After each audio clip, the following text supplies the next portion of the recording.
অনুগ্রহ করে শুনবেন, সিউড়ি থেকে শিয়ালদহ যাওয়ার জন্যে ট্রেন নম্বর ১৩১৮০ শিয়ালদহ মেমু এক্সপ্রেস।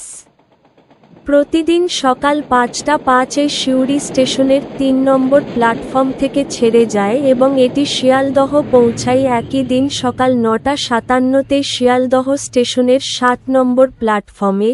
ট্রেনটির মোট যাত্রাপথ ২৪৮ কিলোমিটার, যা অতিক্রম করতে সময় লাগে ৪ ঘন্টা ৫২ মিনিট। এই ট্রেনের গড় গতিবেগ ৫১ কিলোমিটার প্রতি ঘন্টা এবং সর্বোচ্চ গতিবেগ ১০০ কিলোমিটার প্রতি ঘন্টা। এই ট্রেনটি যাত্রাপথে মোট ১০টি স্টেশনে দাঁড়ায়।